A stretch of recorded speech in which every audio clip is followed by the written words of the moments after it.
Welcome to Bloombox Growing Deeper. I'm Sarah. I'm Hannah, and we're on a mission to help you become the gardener you want to be. Hello, everybody, and welcome to the very first Bloombox Kids Edition. And we thought this solstice episode that we just recorded would be a wonderful time to do a little bit of information just for kids, so that if you wanted to listen with your kids, grandkids, whoever, kids in your lives, don't find random ones, make sure you know them, that you could listen to this little bit and maybe have something to talk about, science-y, garden-y, whatever it is. So I am here with John, John, I'm going to let you introduce yourself again. Okay. And in a way that kids know. Okay. I'm John. I work at the NSA and doing help in the greenhouse and planting trees and other plants. But I went to school for animal science. So I spent a lot of my time in the past 4 years reading and working with animals of all different kinds. And that's just kind of my passion in life, is to, handle and read about and learn about animals of all different kinds. So if you like animals, that might be something to think about if you're trying to decide what you want to do with your life Definitely. in the future. Perfect. So we want to talk a little bit about what animals do in the winter. So can you give us a quick overview of the 4 things that animals might do in the winter? Yeah, so the 4 strategies for overwintering that animals use is migration. So, flying south to the Caribbean or Mexico or somewhere that's warmer than there is here to escape the winter cold.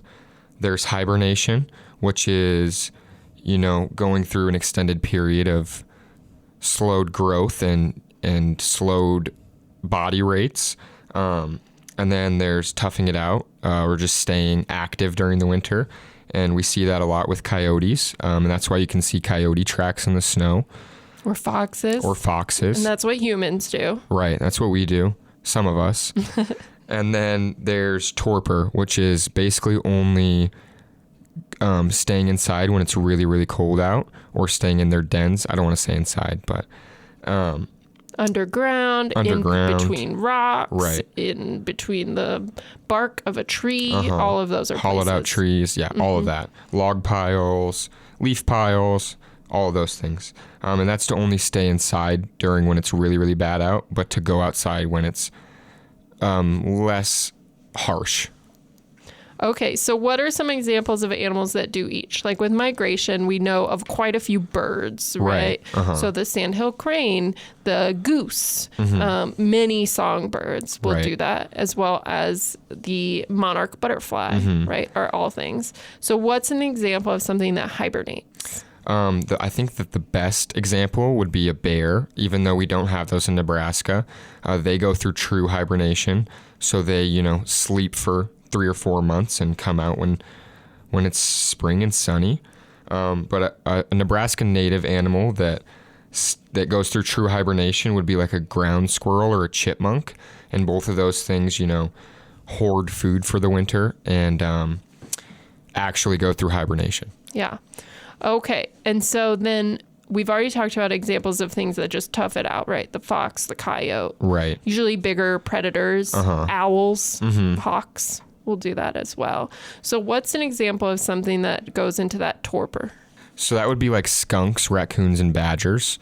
So those are more, of our furry friends too, where they can go outside and live during those harsh periods, a little bit more insulated, a little bit warmer than a lot of other things. But they still do need to escape the deep snows or the really fast winds and stuff like that. Great. So now let's talk about ectotherms, cold-blooded animals. So that would be like snakes and frogs and toads and lizards. Right. All of that. So how do they make it through? Because their body temperature changes with whatever the temperature is outside. Right. So a lot of them try to escape the frost line by going underground. And so I believe in Nebraska it's 4 feet. But if you go under 4 feet into the ground, it's typically like 60 degrees year round. So a lot of them will try to escape to there because it's a lot easier to keep your body temperature up when it's 60 degrees around you. So how does a snake do that? Do they dig with their noses?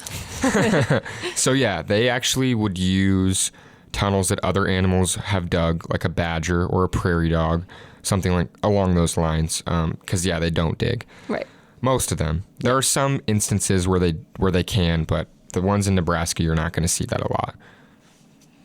So what about like a turtle? I know there's cool stories about how turtles make it through.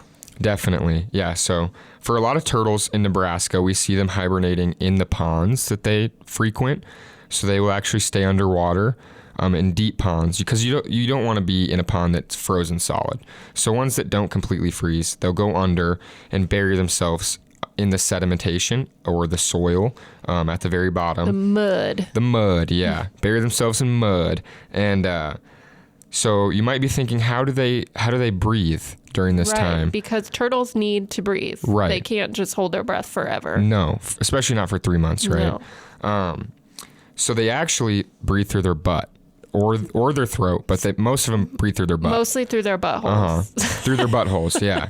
They leave their butt out of the mud and the rest of their body.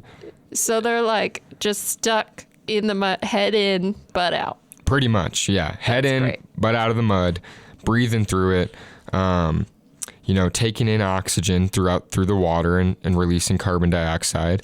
And you can't see this process. It happens through the skin. But yeah, a lot of them do that, and it's very interesting and funny. And if you have a pond in your backyard that doesn't freeze, like a koi pond, you can maybe see your turtles doing this. Wow, that's pretty cool. I like it. Okay, well, thank you, John, for teaching us all about how animals make it through the winter. Yeah. We hope all of you enjoyed this edition, the very first of Bloombox Growing Deeper, Kids Edition.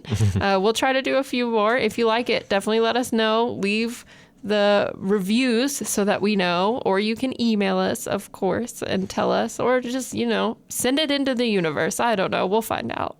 So thank you for listening, everybody. Bloombox and Bloombox Growing Deeper are both programs of the Nebraska Statewide Arboretum.